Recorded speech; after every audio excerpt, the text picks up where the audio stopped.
Hello beautiful people, I hope everyone is well. তো আমি Tanzil Hasan Fardin Moscow থেকে বলছিলাম। তো আজকে আমরা ঘুরতে আসছি, আমি আমার বন্ধুরা। তো মস্কো সব থেকে ফেমাস একটা জায়গা। তো আমার বন্ধুর সাথে পরিচয় হয়ে নেন। হ্যালো গাইস, আমি মিনিয়া যাবুচিয়ন। তো আমরা আজকে আছি মস্কোর একটা ন্যাচারাল একটা জায়গা যেখানে সবাই ভ্যাকেশনে বা ফ্রি টাইমে আসে। তো এটা হলো বড় ভিও বয় গড়ি। তো আপনারা এই জায়গাটা সৌন্দর্য দেখুন তানজিলের ব্লগে। তো আজকে এই জায়গাটা সুন্দর, যত্ন তো এই পিছিয়ে দেখে বুঝতে পারতেছেন আসলে জায়গাটা কতটা সুন্দর হতে পারে। তো তুলে ধরবো আসলে জায়গাটা কীরকম সুন্দর, আসলে এই রাশিয়ান ফরেস্টগুলো কীরকম সুন্দর। তো লেটস স্টার্ট দ্য ভিডিও। তো সাথে থাকুন, আমি আরও আপনাদের সুন্দর সুন্দর কিছু জায়গা দেখাচ্ছি।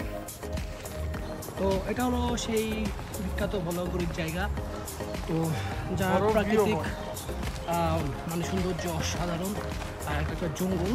তো রাশিয়ানরা হলিডেজ অথবা তাদের যখন একটা ফ্রি টাইম থাকে, তো তারা এসব পার্ক অথবা কিছু ন্যাচারাল জায়গাগুলোতে তারা আসতে বেশি পছন্দ করে, কারণ এখানকার পরিবেশ, এখানকার ওয়েদার শহরের জীবনের ক্লান্তি দূর করে। তো এখানে আসলে রাশিয়াতে আসতে বেশি কিছু দিন হয় নাই, that's why it's my first time. তো আমরা এখন যাচ্ছি। তো হাঁটা সহজ করার জন্য জঙ্গলের ভিতরে একটা কাঠের রাস্তা করে দিয়েছে, যাতে প্রতিটা মানুষ সহজে হাঁটতে পারে, প্রতিটা মানুষ সহজে যাইতে পারে। তো আমি আর আপনাদেরকে সুন্দর সুন্দর জায়গা দেখাবো, আরও সুন্দর সুন্দর প্লেস নিয়ে ভিডিও করবো।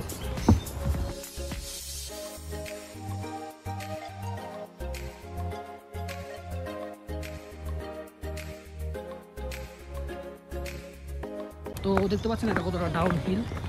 তো যথেষ্ট পরিমাণ উপরে, আমরা উপরে উঠছিলাম প্রায় 900 মিটার।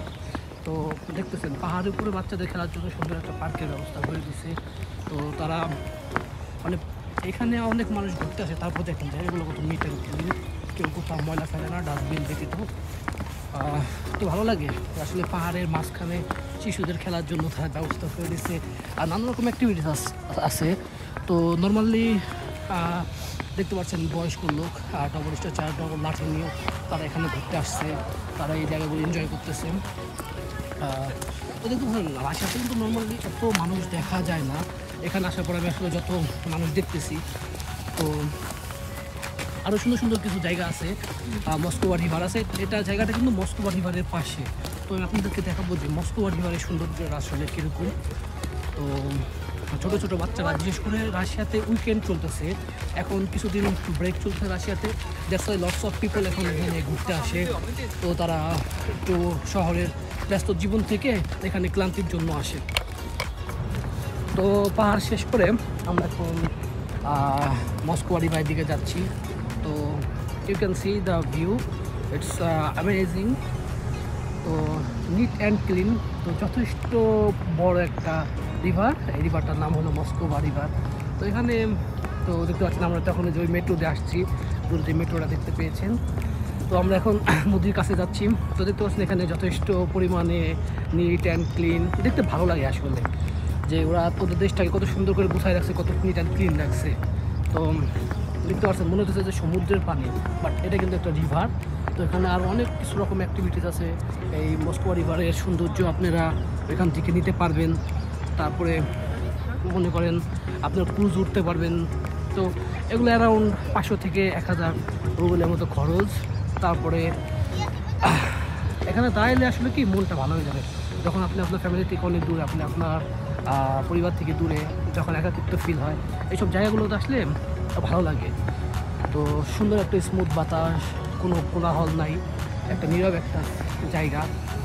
তো আমাদের ডর্ম থেকে এটা বেশি দূরে না। এখানে কিন্তু সাঁতার কাটা সম্পূর্ণ নিষেধ, আপনি সুইমিং জানেন অথবা না জানেন, সাঁতার কাটা নিষেধ। আরও একটা জিনিস দেখেন, এখানে আরও সুন্দর সুন্দর কিছু অ্যাক্টিভিটিস করা যায়। এই যে দেখতে পাচ্ছেন যে একটা এটাকে কী বলা আসলে, ওই দেখেন ওই যে মানুষ এখান থেকে যেতে পারতেছে, এখান থেকে মানে বেল্টের মাধ্যমে মানুষ নদীটা পার করতে পারতেছে, রিভারটা পার করতে পারতেছে। তো দেখতে খুব সুন্দর লাগতেছে। এখানে পানি ঢেউ খাইতেছে, যথেষ্ট খরস্রোতা নদী, যথেষ্ট পরিমাণ খরস্রোতা। তো দেখুন, এনজয় করুন, আরও সুন্দর সুন্দর কিছু। তো এটা হলো ক্রুজ শিপের একটা স্টেশন। তো আপনারা এখান থেকে ক্রুজ শিপে উঠতে পারবেন, যাদের মনে করেন যে এই নদীটা শিপে করে ঘোরার প্রয়োজন।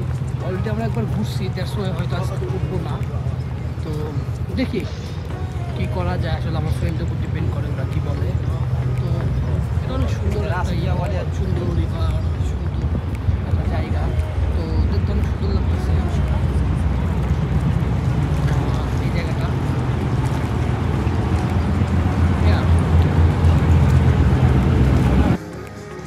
অ্যারাউন্ড 20 মিনিটসের মতো।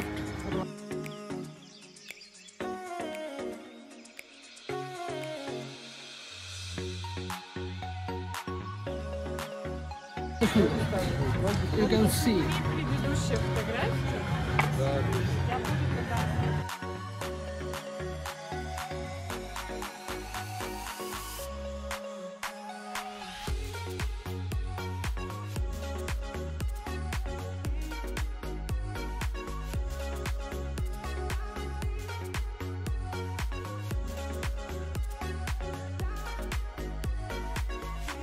তো আমরা ঘোরা শেষ দিতে পাহাড়ের উপরে রাস্তা, আসলে এই রাস্তাটা পাহাড়ের উপর দিয়ে ছিল। আমরা নিচের থেকে মেট্রোতে নামছি, নামে পরে এটাতে উঠছি।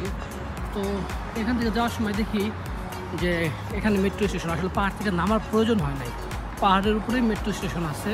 তো এখান থেকে স্কুলেটারের সাহায্যে নামা যায়। তো এই যে ম্যাপটা দেখতে পাচ্ছেন, তো এখানে দেওয়া আছে পাহাড় থেকে স্কুলেটারের মাধ্যমে এই যে নিচে এখানে নামা যায়। তো ভালো সিস্টেম, কষ্ট করে আমাদের এখন নিচে নামতে হয় নাই। তো এখান থেকে তো উঠা যেত আই থিঙ্ক। তো আমাদের ঘোরা শেষ, আমরা এখন মেট্রোতে করে নিচে যাচ্ছি। তো এখানে মেট্রো স্টেশন আছে, তো আমরা এখন আমাদের সেই মেদিনীপুর চলে যাব। তো আমাদের এখান থেকে 2টা স্টেশন পরে তো আমরা মেট্রো থেকে নামলাম।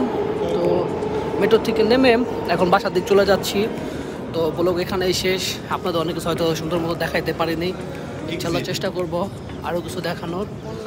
তো এই পর্যন্ত, পরবর্তীতে আপনাদের কাছ থেকে বিদায় দেব ইনশাল্লাহ। নেক্সটে অন্য কোনো একটা ভিডিওতে আবার দেখা হবে আপনাদের সাথে।